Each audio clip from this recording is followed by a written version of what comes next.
Good morning, friends. It's another beautiful day here in the South Island of New Zealand.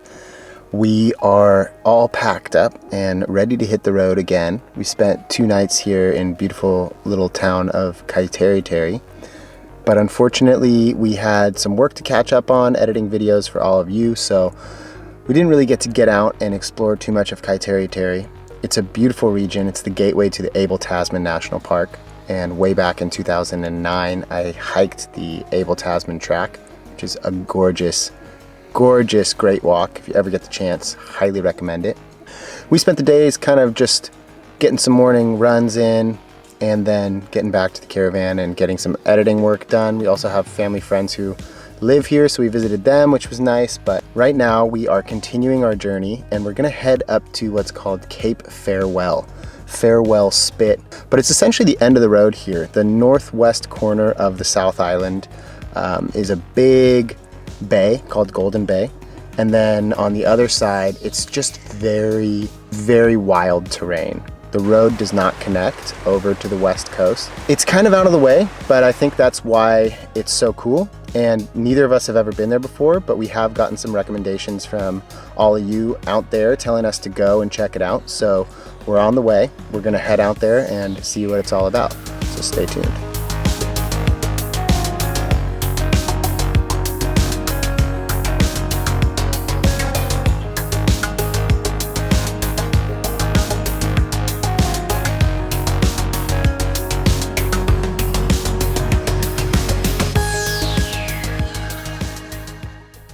The northwest corner of New Zealand's South Island is a lovely part of the world. Blessed with a sunny climate, good for growing food, it's one of the nicest parts of the country.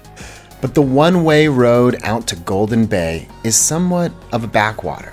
So much so that Takaka, a funky little town we passed through on the way, was deemed the perfect spot back in the 1970s for hippies from Europe to build off-grid communities to avoid the fallout from nuclear war between the USSR and the USA. Thankfully, nuclear Armageddon didn't happen, but the community stuck around, and you can still feel the earthy vibe in the little shops around town.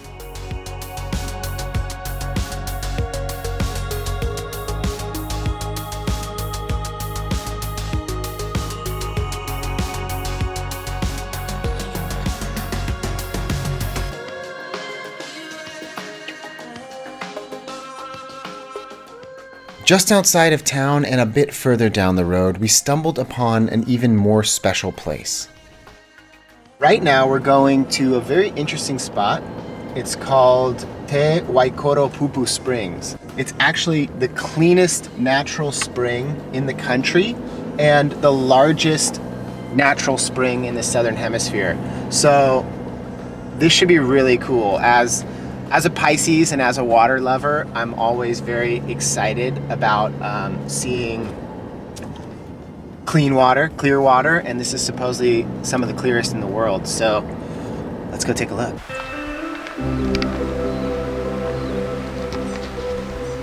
The Te Waikoropu Springs are the largest freshwater springs in New Zealand and the largest cold water springs in the Southern Hemisphere. They contain some of the clearest water ever measured, and they are protected by the local Maori iwi and their ancestors. What happened next I can only explain as serendipity or fate. As I arrived at the spring, I saw a woman standing in white, overlooking the waters. At first, I thought it was an apparition, some water spirit that appeared before me in a walking dream. And perhaps, in a way, it was, because our paths crossed there on purpose. She was a Maori woman from the local iwi, or tribe, who had spent most of her life fighting for the protection of the spring. And she agreed to tell me the importance of the springs in the Maori creation story. This is the story.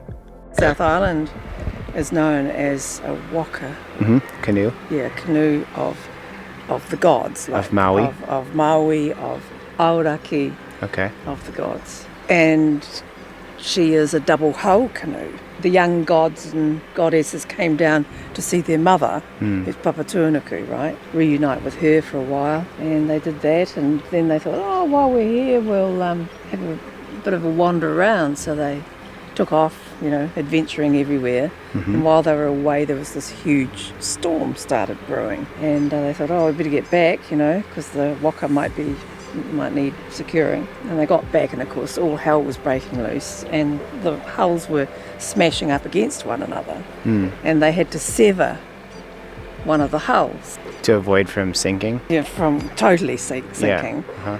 So they severed the hull, and that one lies off the east coast of the South Island, and they've just discovered a landmass out there. Wow, amazing. We smile to ourselves. Yeah, say we know. Yeah. We knew it. Yeah, we've been waiting for a while. So back to the story. Yeah. So all hell's breaking loose. There's a great hole in this waka here. Yeah. This is the hole. This is the hole. So the water is rushing up essentially from the ocean below. Yeah. In the mythology, there's a hole in the canoe. Yes. And this is that hole. Yes, and how are we going, and so they were struggling to keep this waka afloat. Yeah. However, there was a kaitiaki or guardian who lived in the bilge of the waka. And her name is Huriawa. Okay. She's still there. Yeah. She clears out all the aquifers. That's her job here. Yeah. But at that time, all hell was breaking loose. She was losing the battle, keeping the waka afloat. Yeah. So she called on her friends, the 7 whales. And 7 whales came. Wow. And they're holding up the waka. Wow, that's beautiful. Isn't it amazing? Yeah.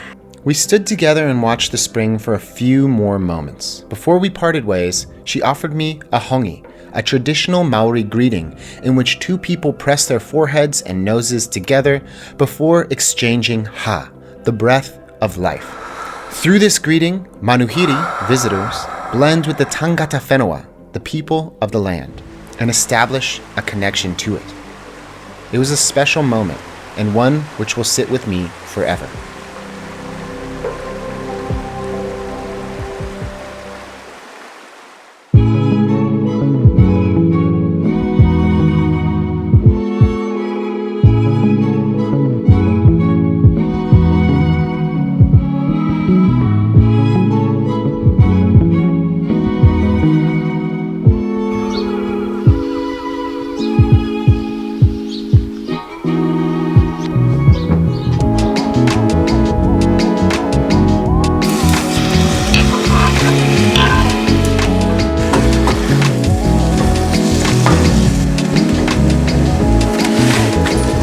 Orange and passion fruit.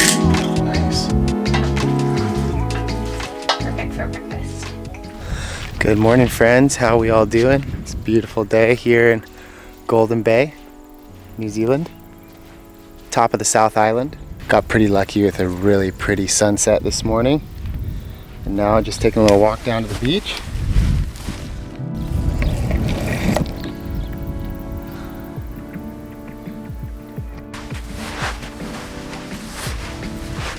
Pretty crazy. When we got here last night, this was all full of water. It's a big tidal inlet called Golden Bay, and just on the other side of that piece of land there is what's known as Farewell Spit, or Cape Farewell. It's the northwesternmost tip of the South Island. So just over that little peninsula there is the ocean, the Tasman Sea, and kind of like the end of the road, if you will, because literally it's a one road in and one road out. Behind us, there's a mountain range that is just very, very rugged, and they haven't been able to build a through road down to the west coast.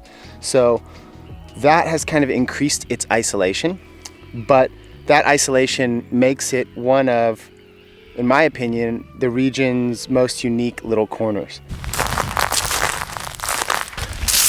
So you can see all of these seashells. This part of Golden Bay is really well known for its shellfish, and it's one of the few places in New Zealand where you can actually go out and just go, foraging for shellfish out there at low tide. There's cockles, there's mussels, and it's all good to go out and eat because the area is so clean. And this is cool. This is the first time I've been out to this corner of the South Island, and we have some exploring to do.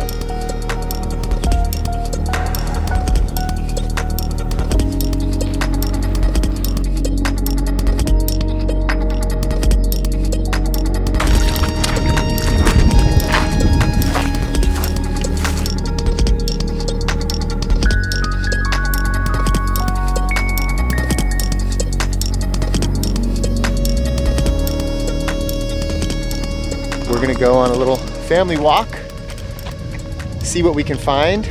Who knows, maybe we will forage some dinner.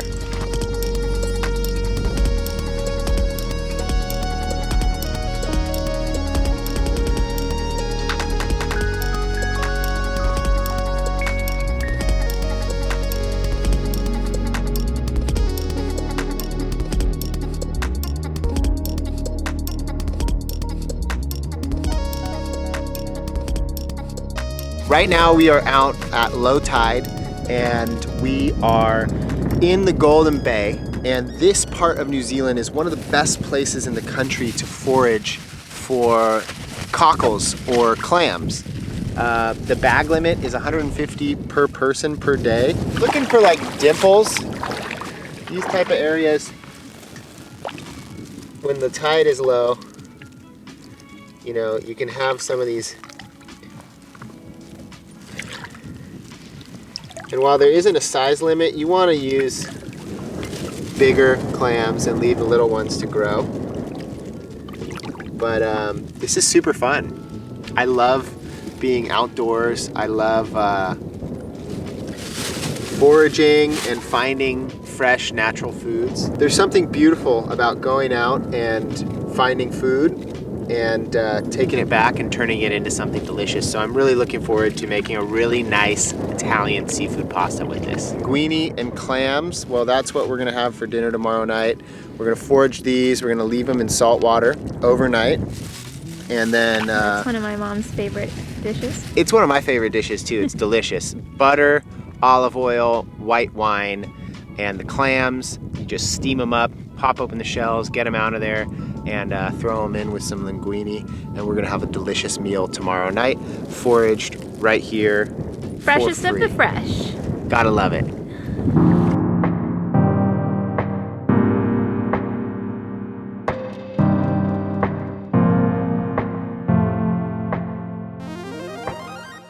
With dinner in the bag, it was time to say goodbye to Golden Bay and to strike out back down the road to the East Coast. There was a swell on the way, and I wanted to get a good surf in on this road trip.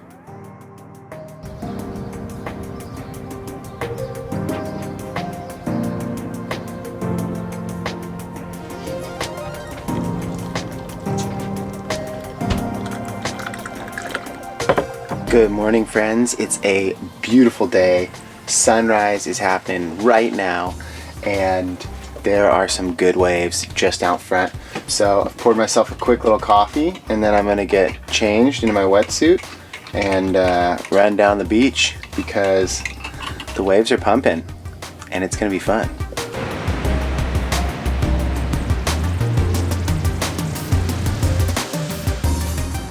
The waves were basically perfect, and I have to give a huge shout out to my wife Carrie for filming. With solid surf and a point break, I thought it couldn't get any better. But then, a pod of hundreds of dolphins came to join in on the fun. This part of New Zealand is home to all sorts of different aquatic life, but dusky dolphins congregate here in pods over 1,000 individuals. It's really incredible, especially when you're surfing perfect waves and you're surrounded by a pod of dolphins.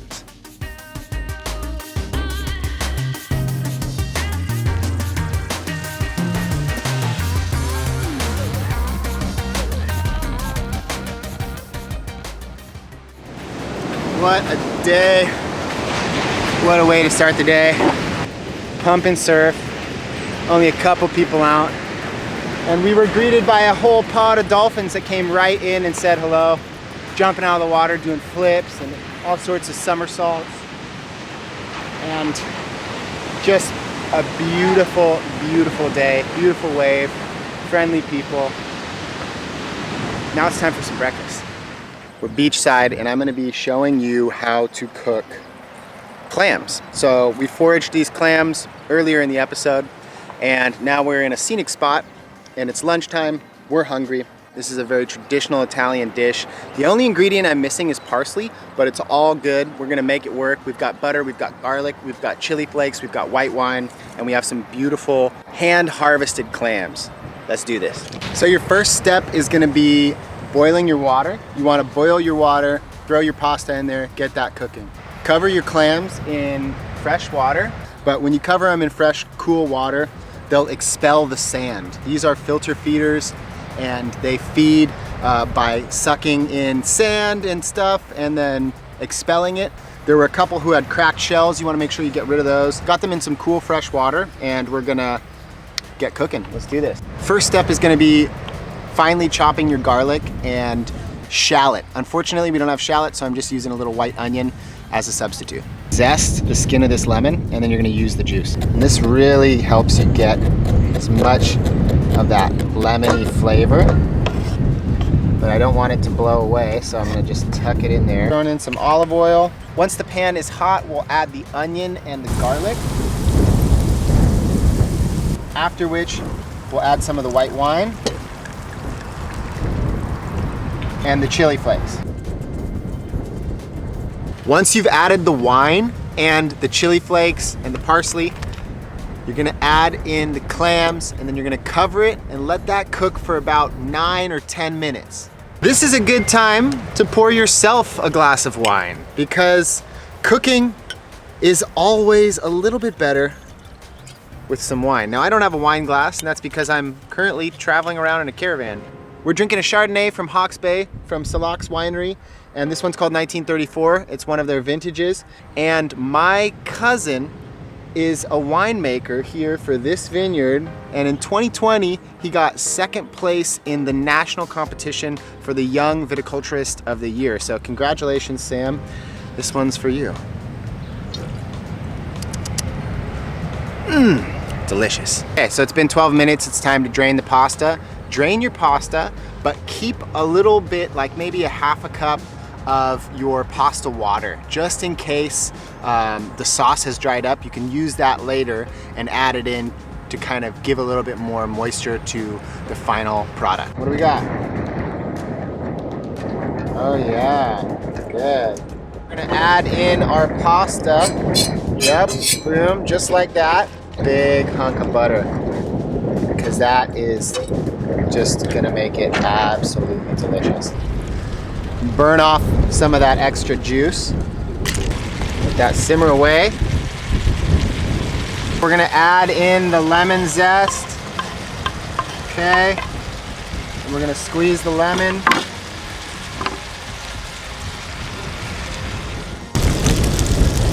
There you go. There you go. You ready? Okay, friends, this is pretty epic. Honestly, here we go. First bite. Yum. Oh yeah. So good. Garlicky, salty, lemony, just absolutely beautiful clams. And this is so fun, you know? You go out, you go on a hike, and then you come home with dinner. And it's something that anybody can do here. And you gotta love that. You gotta love that element of freedom and pristine nature, where you can go out, forage your dinner like this, and come home and cook something gourmet. So that's it, everybody. If you enjoyed this video, please give it a thumbs up, and make sure you're subscribed to my channel with notifications enabled so you don't miss out on any future videos. We've got a lot more lined up. This trip is not done yet. And I hope to make a lot more content like this in the future. So once again, thanks for watching, and we'll see you all in the next video. And if you make this recipe, tag me on Instagram at AlexTheVagabond in your story, and I'll share it. See you guys in the next one. So good. È buonissimo.